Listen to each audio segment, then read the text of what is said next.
Previously in Dark Places. The Mothman's kind of a paradox. People don't know whether he's a flesh and blood or some kind of an apparition, so maybe he falls through the cracks.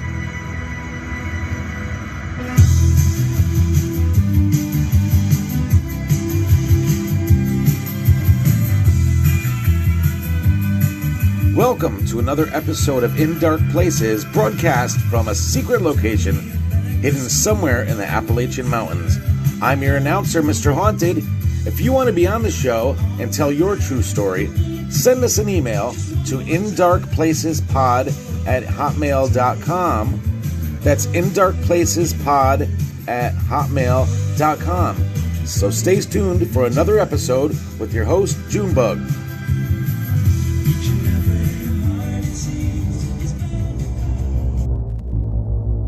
Welcome to In Dark Places, the podcast that says yes, yes, yes.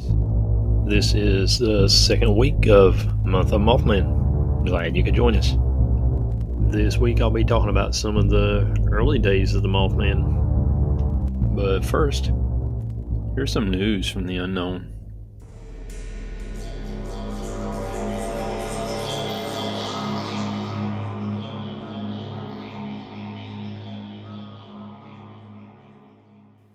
Well, we all saw this one coming. The 2021 Mothman Festival has been canceled for the second year in a row. And I will still be going to Point Pleasant on September 18th. After several meetings with local public health and city officials, the Mothman Festival team is saddened to announce that we will be canceling the 2021 Mothman Festival. We realize that some might not understand or realize that we're already in a vulnerable position, with the festival crowd outnumbering our town by thousands. We operate with a small number of staff to handle that great of a load. Many are our personal, family, and close friends. Local hospitalizations and active COVID cases are rising daily, and according to local public health officials, are not expected to peak until right around Mothman Festival time. We are disappointed, but it was not an easy decision to make. We can assure you of that. We cannot, in good conscience, jeopardize the health of our families, your families, or any family that calls Mason County, West Virginia home. We appreciate you guys, and we hope that we'll see you again when things are more manageable and safe, which at this point will be never. Also note, if you have purchased tickets for the bus tours, your money will be refunded, and all of our vendors have been emailed prior to this notice. Here's hoping to a better 2022. But yeah, this thing's never going away. And like I've said in past episodes, I'm going to keep living my life. I don't know about you guys. There's no point in living under a rock the rest of your life. We're all going to go when the good Lord tells us it's time.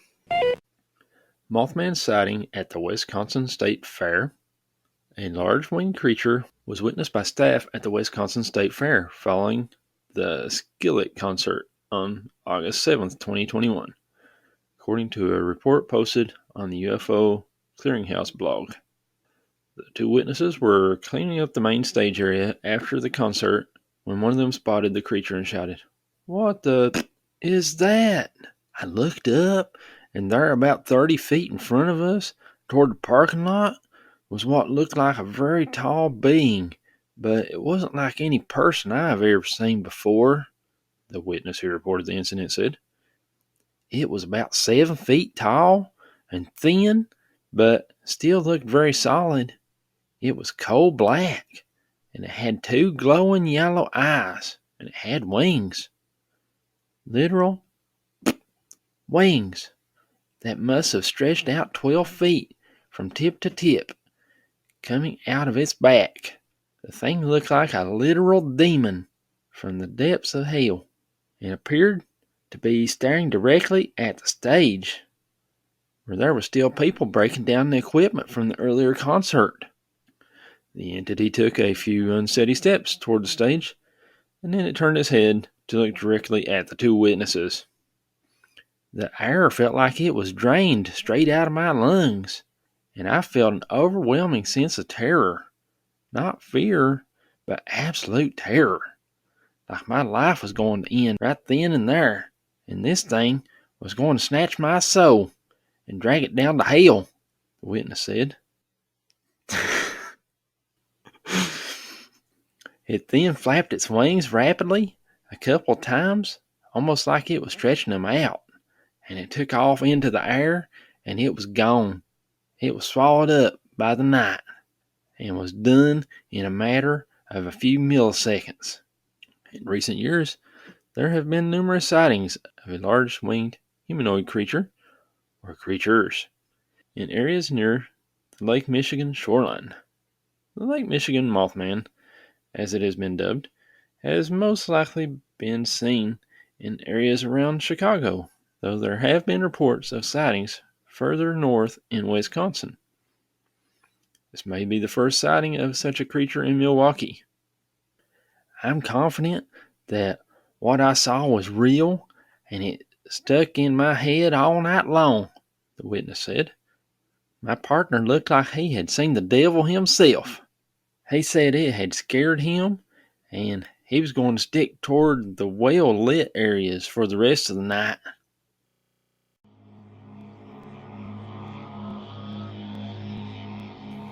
The Mothman is a bipedal winged humanoid creature. He's half man, half monster. It's been reported to stand about 6 or 7 feet tall, with a wingspan of about 10 to 15 feet. He kind of varies from gray to brown in description according to who you're talking to, but they all agree that he has large, bright red, glowing eyes.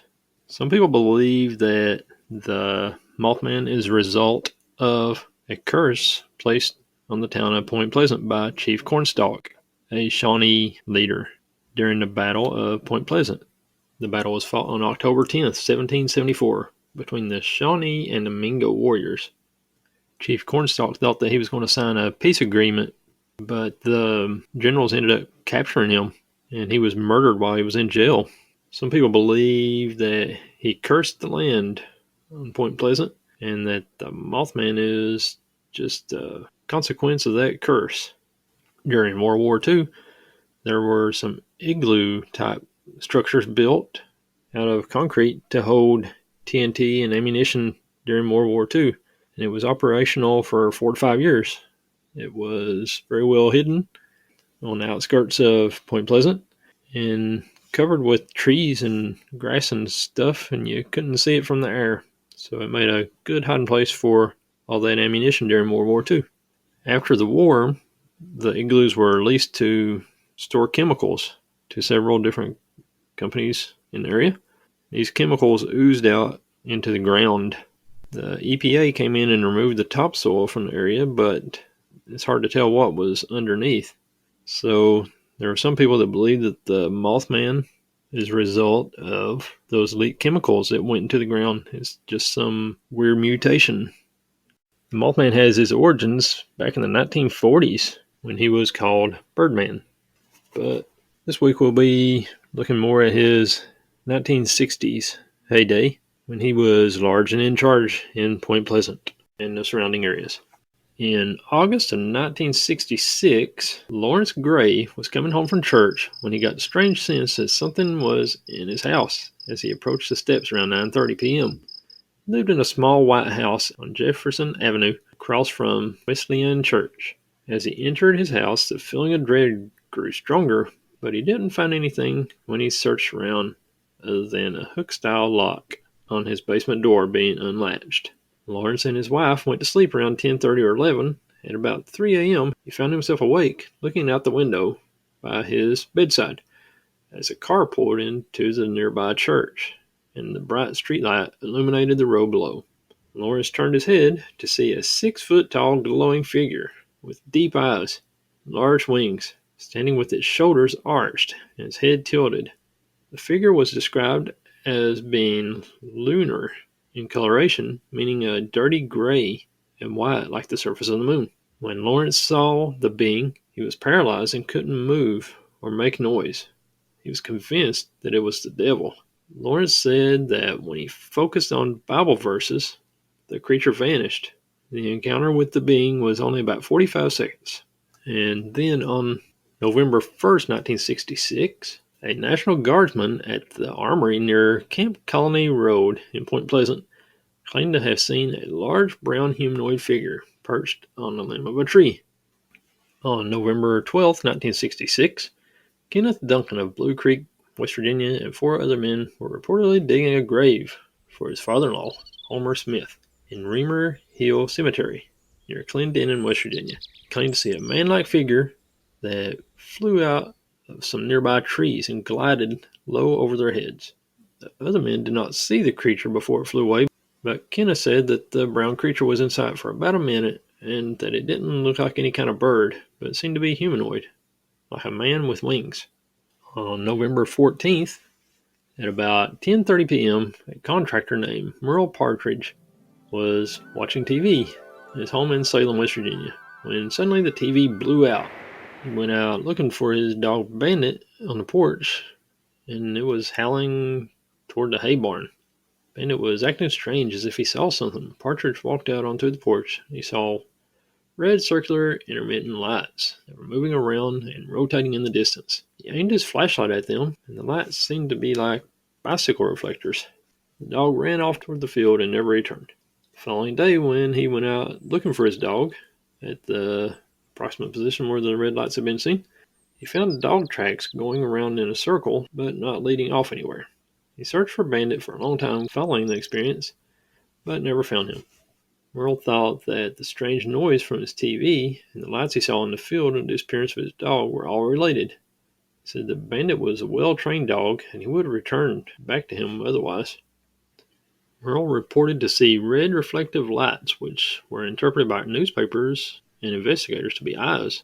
However, in interviews in the 2000s, Merle clarified that what he saw that night were several intermittent rotating red lights, not eyes. All of those reports kind of just kept building, and they were kind of minor reports.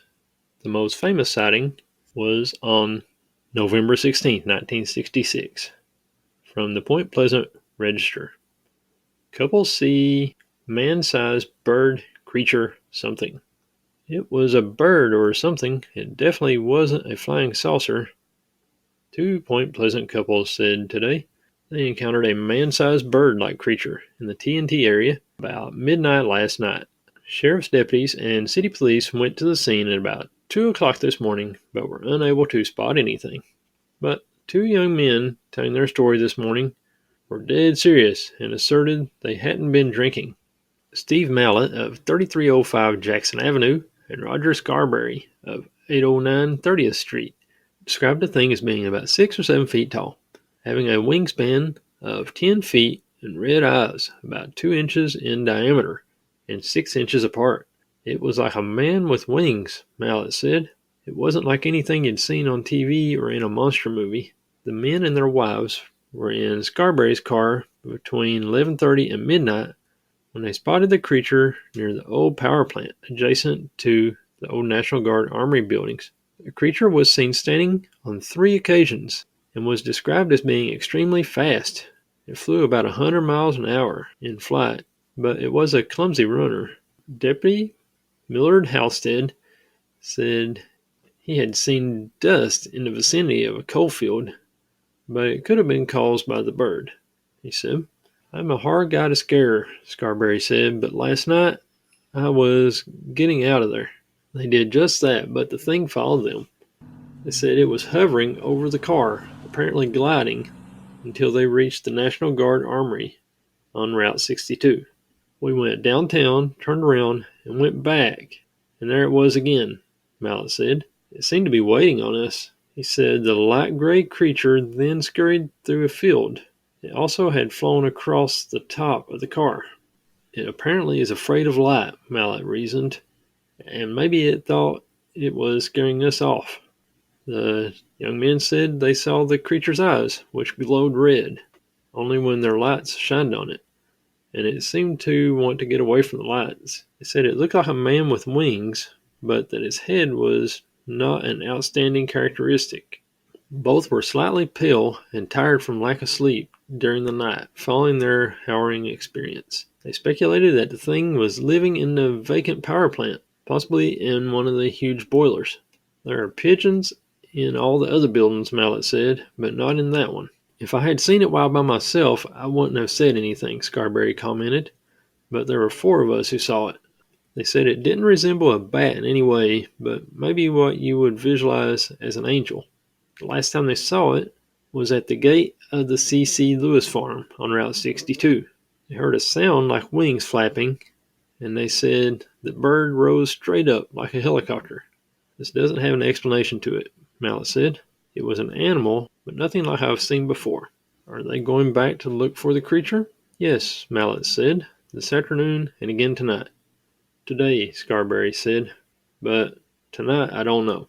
So then the very next day, on the night of Wednesday, November 16th, 1966, 21-year-old Marcella Bennett and her 2-year-old daughter, Tina, her 19-year-old brother, Raymond Wamsley, and his 18-year-old wife, Kathy Wamsley, went to visit their relatives. Raymond and Marcella's sister, Virginia Thomas, lived within the TNT area with her husband, Ralph Thomas, who served as the superintendent of the Trojan U.S. operations in that area. When the group arrived at the residence, they found that the only ones home at the time were the Thomas children, 15-year-old Ricky and his 2 sisters, Vicky and Connie. After exchanging a few words, the Bennetts and Wamsleys headed back to their car. It was about 9 p.m. at this time. That's when they spotted some strange lights in the sky hovering above the trees. Raymond stopped at the bottom of the steps and tried to get Marcella's attention. She ignored him and began walking to the car, carrying her daughter. She said she saw the creature out of the corner of her eye as she was unlocking the car door, stood up from behind her parked vehicle. She first saw men's legs, which looked to be covered with gray feathers. It had wings drawn in toward the body, and its head was tilted sideways and sunken into the shoulder area. Marcella described the creature as being 6 feet tall, like a giant bird, but yet also a man. Raymond and his wife, Kathy, were both very frightened and kept yelling for Marcella to run, but she was paralyzed with fear. When Marcella finally managed to turn around, she took only a few steps toward the house before falling to the ground in a state of shock on top of her daughter. She was unable to get up, as if in a trance. Marcella heard the flapping of wings as she was trying to run. After pulling herself together, she picked up her child and ran into the house. The family locked themselves inside. Marcella's hands and knees were badly scraped and bruised. She had been burned from her lit cigarette, and the side of her face was bleeding from where she had fallen. The children inside were all screaming and crying in panic. Raymond Wamsley frantically phoned the sheriff's department. By this time, Marcella was lying on the sofa and could hear him telling them to get to the TNT area because they'd seen the monster. He said they were locked in the house, but that it was still outside. The bird creature is said to have shuffled onto the porch, pushed on the door, and peered into the windows. It took the police about 15 to 20 minutes to arrive at the house, but the creature was gone by the time they got there. They came with guns drawn and searched all around the property. The front yard was soon full of police cars and curious people. Raymond talked to the police and filled out a report. The next day, on November 17th, 1966, a teenage boy driving on Route 7 near Cheshire, Ohio, reported seeing a gray man-shaped bird creature with red eyes and a 10-foot wingspan. The creature pursued the automobile for about a mile. On November 18th, 1966, Point Pleasant volunteer fireman Benjamin Enochs and Captain Paul Yoder supposedly sighted a huge bird-like creature with large red eyes while in the TNT area, unlike anything they'd seen before. On November 20th, 1966, a couple told a Charleston patrolman they had sighted a large bird near Ferry Branch, West Virginia.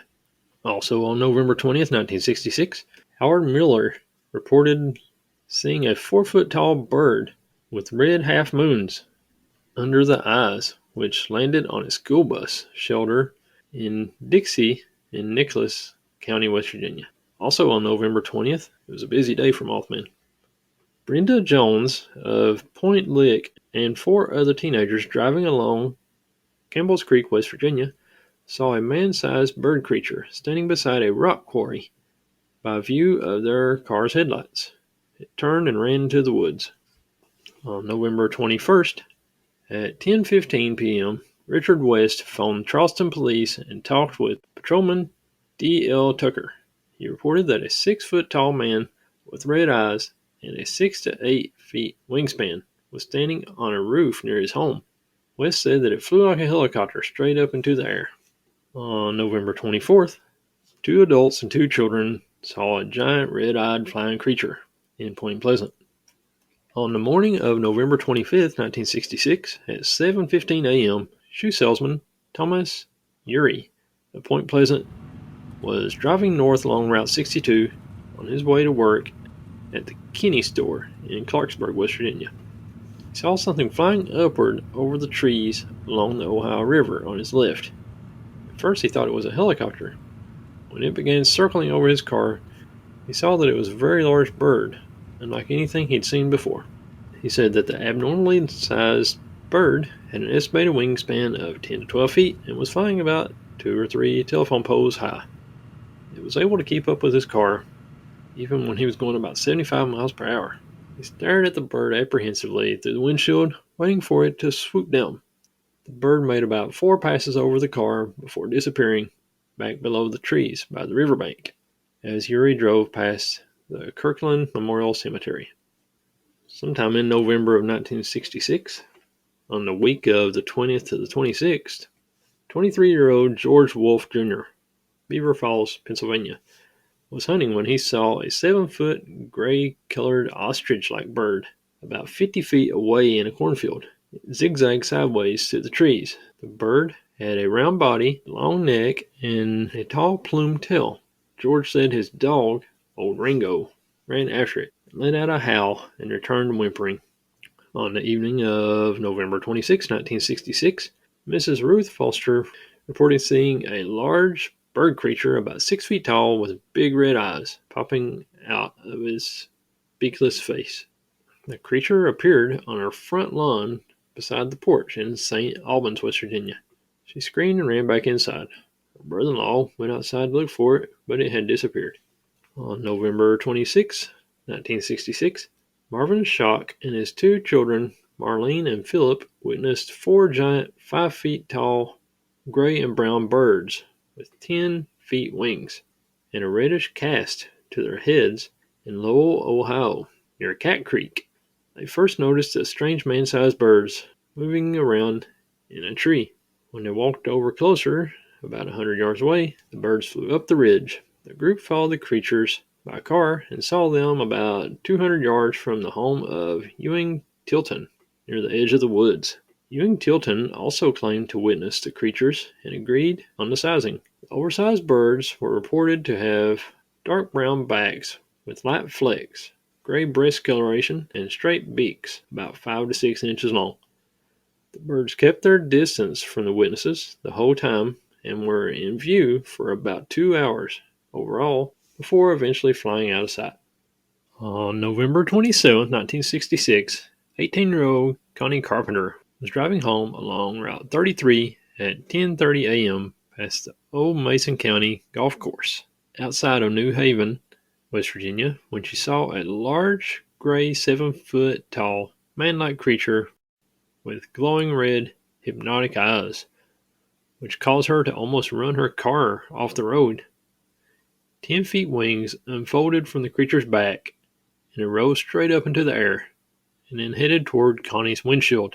She accelerated forward. The creature flew over the top of her car and Connie raced home. She developed conjunctivitis for over 2 weeks afterwards, supposedly caused by staring into the creature's glowing red eyes. Connie was the niece of the local newspaper reporter, Mary Heyer, and she had a few other strange experiences following her sightings. We'll be talking about her Man in Black encounter next week on the show. On the evening of November 27th, 1966, 13-year-old Sheila Kane and her younger sister were walking home from the store in St. Albans, West Virginia, when they saw a large 7-foot gray and white creature with big red eyes standing next to the local junkyard. Sheila screamed and they ran away. The creature flew up into the air and pursued them along Route 60. They ran into a neighbor's house who confirmed their sighting.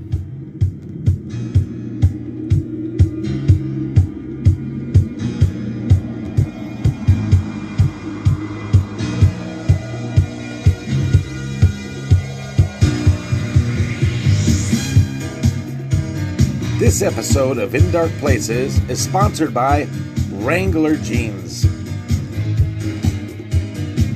It's the same as ever. Even before the first pair of Wrangler jeans were made in 1947, our history runs parallel to the rise of the country. Are jeans worn by the same people who built it? Visit Wrangler.com for locations near you. Thank you, Jimmy. On a chilly evening in November of 1966, Bob Bosworth and his friend Alan Coates were riding around on Alan's motorcycle. They headed to the TNT area along Camp Conley Road. When they arrived at the abandoned North Power Plant, they saw what appeared to be two red eyes looking at them from the roof of the old building. They thought perhaps someone had nailed some reflectors to a board. Two men tried to turn and lift the front of the motorcycle at the roof, but it was too heavy. They decided to go up into the building to check it out. As they entered, the red lights seemed to turn and watch them. Moonlight illuminated much of the power plant's interior through the large industrial-sized windows. They thought perhaps someone had nailed some reflectors to a board. Two men tried to turn and lift the front of the motorcycle to shine its headlight at the roof, but it was too heavy. They decided to go up into the building to check it out. As they entered, the red lights seemed to turn and watch them. Moonlight illuminated much of the power plant's interior through the large industrial-sized windows. Within the shadowed back section of the building, a large 6 foot 6 inch to 7 feet tall creature walked forward, stepping across the broken glass and covered flooring. The figure in the dark had broad shoulders, and his head appeared to be sitting on its shoulders, with no visible neck, like an upside-down letter U, which tapered to its body like a robin. It came within about 6 feet of Bob and Alan and just stood there. Bosworth, to see if it was a person, said aloud that he was going to shoot the creature. He put his hand in his coat as if to reach for something, but the figure remained motionless and silent. Eventually, the creature slowly turned its body toward the decaying metal grate catwalks within the power plant and began walking along them. Bosworth shouted out to the figure, still unsure if it was a person, saying not to go on the catwalks because they were dangerous and led outside to a multiple-story drop. They then heard something that sounded like wings, which he speculated might have been a sound from the coats that they had on. Frightened, the two men took off and left on Alan's motorcycle. Bob said it didn't make sense for this to have been a person because it would have been difficult to climb onto the old roof and to have so quickly gotten down to stand there in the shadows.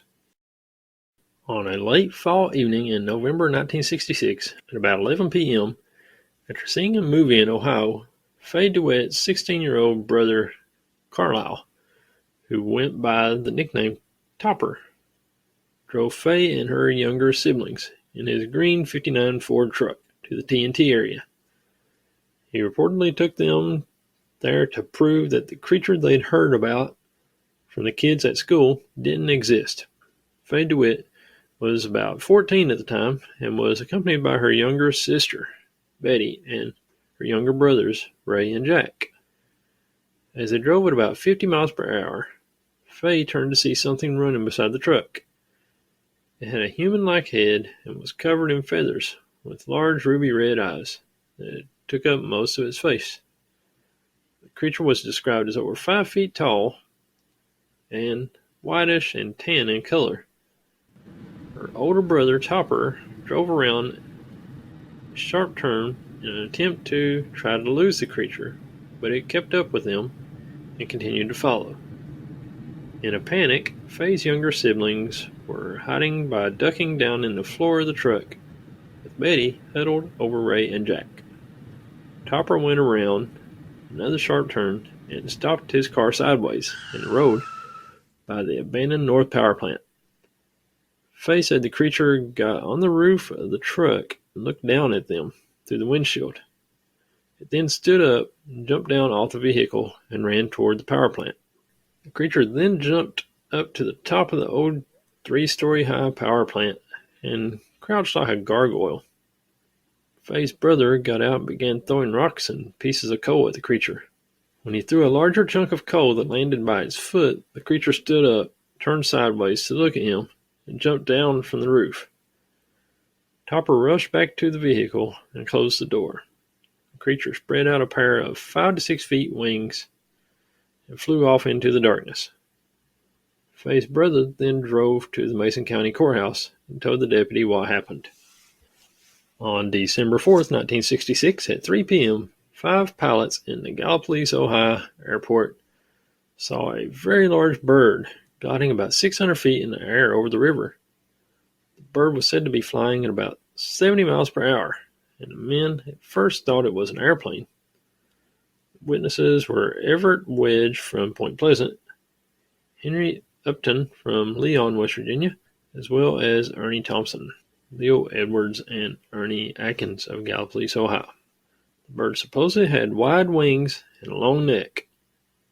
It flew without flapping and turned its head from side to side as if to look around. Pilot Everett Wedge got in his plane with a camera to film the bird, but it had flown farther down the river and disappeared from sight. On December 6, 1966, a mailman saw a very large bird-like creature flying in Maysville, Kentucky. Also on December 6th, in Mason County, West Virginia, near the TNT area, 2 adults saw a huge man-like gray figure with glowing red eyes. On December 7th, 4 women saw a man-shaped flying creature with glowing red eyes, brownish and silver in coloration. Also on December 7th, author John Keel arrived in Point Pleasant after talking to Deputy Millard Hillstead at the Mason County Courthouse. He met with Mabel McDaniel, who was the mother of Mothman witness Linda Scarberry. Mabel made several phone calls and assembled the witnesses for Keel to talk to. This included Linda and Roger Scarberry, Steve and Mary Mallett, as well as Connie Carpenter and her aunt Mary Hire, who was the local reporter. After recording statements from the witnesses with a tape recorder at about 9 p.m., Keel and the group decided to go to the sighting location at the TNT area. The group at this time consisted of John Keel, Mary Hire, the Scarberry, and Malletts, Mabel McDaniel, Connie Carpenter, and her boyfriend, Keith Aker. The group went through the old gate at the abandoned North Power Plant and looked around by view of Keel's 6-cell flashlight. Keel, Connie, and Keith went into the building. Keel climbed the steel ladders and walked along the catwalks. After not finding anything, the trio went for the exit. As they were leaving, Connie suddenly saw 2 large red glowing eyes by the back wall and screamed. Connie and Keith left the building in a panic, but Keel went back in, shining his flashlight around and searching for something that could have made the red lights she saw. Again, he found nothing. When Keel walked out of the North Power Plant, he saw Deputy Alva Sullivan had joined the group. Mary Hire told Keel that they had seen a tall running figure and asked if it was him, but he told her that he had been in the building the whole time. Mabel McDaniel added that while Keel was in the building, they had heard a large, hollow metallic sound, like something metal had fallen. The group, except for Keel, said they all heard this. Mary Mallett's ear also began bleeding, seemingly without reason. The group drove back to the McDaniel residence, and Mary Mallett's ear eventually stopped bleeding. Keel returned to the TNT area alone at about midnight, and there he found what was described as a zone of fear. It was a spot in the road that was mysteriously fear-inducing each time he passed it, yet he couldn't figure out why. On December 8, 1966, two women saw a shadowy figure upon the hilltop with glowing red eyes on Route 35 in West Virginia. On December 11th, a man and a male child saw a man-shaped gray figure which quickly flew overhead at the TNT area. Also on December 11th, Catherine Beaver saw a very large gray creature with glowing red eyes fly past her car, and she was also on Route 35 in West Virginia. Sometime in December of 1966, a month after Scarberry's initial Mothman sighting, the witnesses had moved in with Linda's parents. The McDaniels lived on 13th Street in Point Pleasant. Linda Scarberry reportedly looked out the window and saw the creature. It was sitting on the roof of the house, which slanted down from the upstairs bedroom window. The creature's wings were folded around itself, as if to keep warm in the cold weather. Its head was tilted sideways, and it was looking curiously through the window. Linda said by then she viewed the creature as lonely and thought it didn't want to hurt anyone, but it just wanted to communicate. Sometime in 1966, it's unsure when, Loretta Faye Campbell saw something flying and moving in the sky, which then sank into the trees in Point Pleasant. On January 11th, 1967, at about 5 p.m., Mabel McDaniel was walking near Tiny's Diner in Point Pleasant when she saw a large brown creature with a 10 feet wingspan flying over Route 62. At first, she thought it was an airplane, but flying very low.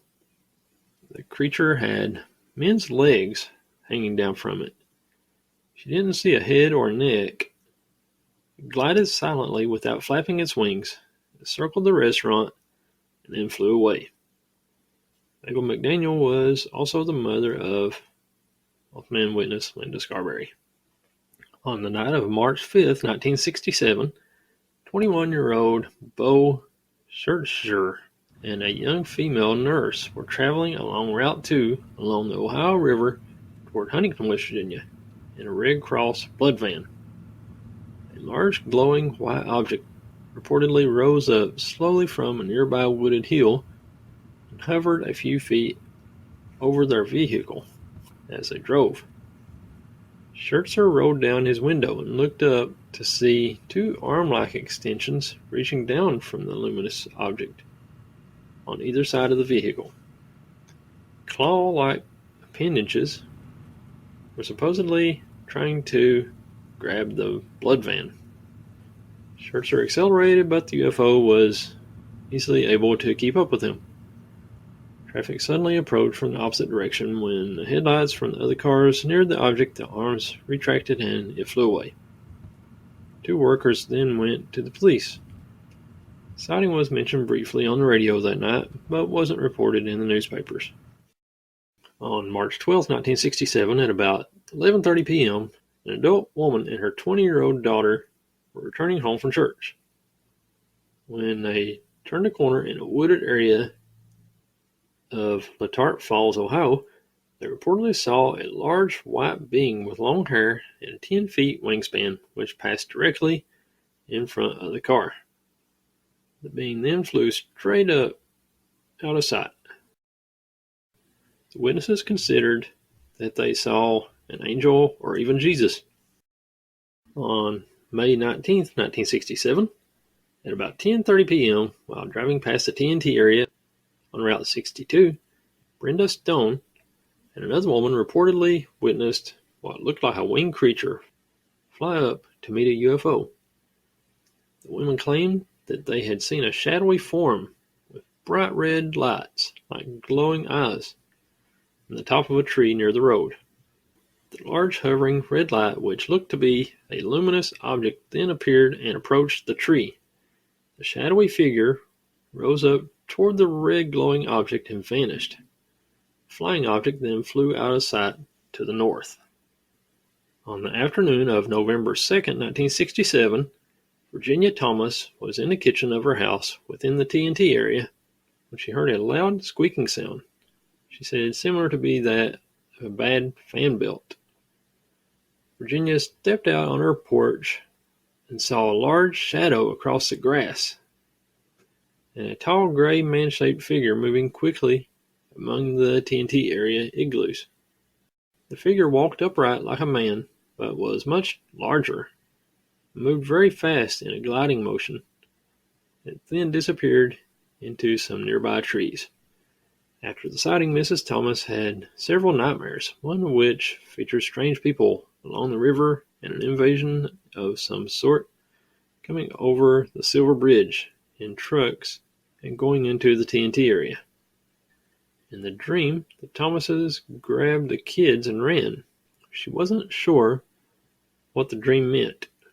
Virginia Thomas was also the sister of reported Mothman witness Marcella Bennett. In November of 1967, 4 male hunters encountered a large gray figure with red eyes in Chief Cornstalk Park in Point Pleasant. They were so frightened that they didn't think to use their rifles until after it was gone. And then at some unknown date, an elderly businessman in Point Pleasant claimed that when walking outside to see why his dog was barking, he saw a 6 to 7 foot tall gray figure with flaming red eyes on his front lawn. He stood there staring at it for several minutes before the creature suddenly flew away. On December 15th, 1967, the Silver Bridge collapsed in Point Pleasant under the weight of rush hour traffic, resulting in the deaths of 46 people. After the bridge collapsed, there wasn't a whole lot of sightings of the Mothman in Point Pleasant. It started kind of venturing out into other locations. We'll be discussing some of those Mothman sightings that occurred after the bridge fell on another episode of A Month of Mothman. During this whole 1966 and 1967 time frame, there was all kinds of sightings of the Mothman, but there were even more sightings of UFOs in the area. We'll be talking about the UFO sightings surrounding Point Pleasant in that time period. But next week, we'll be talking about another weird occurrence that was going on around Point Pleasant during that time period, and that was Men in Black. Thanks for listening to the show. If you've had a strange encounter of any kind and you'd like to be a guest on the show, send an email to indarkplacespod@hotmail.com. God bless you guys. We'll see you again next week.